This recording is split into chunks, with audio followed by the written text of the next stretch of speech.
মসজিদে নববীতে একদিন বসে সাহাবায়ে কেরামরা বলতে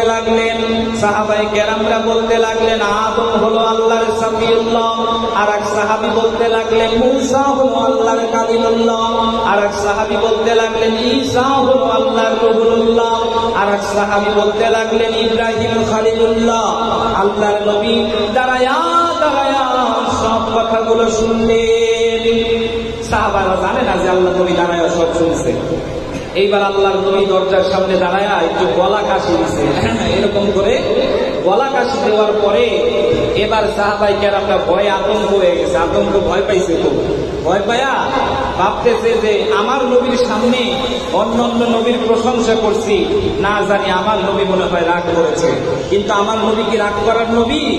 কথা বলেন, আমার নবী কি রাগ করার মতো নবী? আমার নবী হচ্ছে রহমাতুল লিল আলামিন। আমার আল্লাহর নবী দাঁড়ায়া সবগুলো শুনলেন। সাহাবায়ে কেরামদেরকে ডাক দিয়া বললেন, ও আমার সাহাবীরা, তোমরা শুনে নাও। তোমরা ভেবেছো আমি নবী রাগ করেছি, কিন্তু আমি নবী রাগ করি নাই। ও আমার সাহাবীরা, তোমরা শুনে নাও। তোমরা বলেছো ইব্রাহিম হলো আল্লাহর খলিলুল্লাহ, মূসা হলো আল্লাহর কালিমুল্লাহ, আদম হলো আল্লাহর সফিউল্লাহ, ঈসা হলো আল্লাহর সফিউল্লাহ, ঈসা হলো আল্লাহর রূহুল্লাহ। ও আমার সাহাবীরা রে, তোমরা শুনে নাও আমি নবী কি তোমরা কি জানো নাকি? সাহাবায়ে কেরামরা জবাব দিল, ইয়া রাসূলুল্লাহ, আপনি আর আপনার রবের চাইতে ভালো কে জানে। এটা যখন বলল, আল্লাহর নবী বলল, ও আমার সাহাবীরা, তোমরা শুনে নাও আমি মুহাম্মাদুর রাসূলুল্লাহ হলাম আল্লাহ রাব্বুল আলামিনের হাবিবুল্লাহ। সুবহানাল্লাহ বললেন না?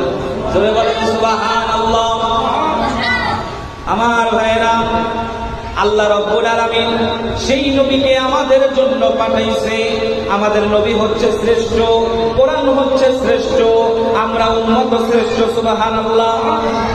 আল্লাহ রাব্বুল আলামিন জানায়া দিলেন, ও দুনিয়ার মানুষেরা, তোমরা শুনে নাও, তোমরা যদি আল্লাহ তাআলাকে পেতে চাও তাহলে তোমরা কি করবা? আমার নবীকে অনুসরণ করবা। কুল ইন কুনতুম তুহিব্বুনাল্লাহ ফাত্তাবিউ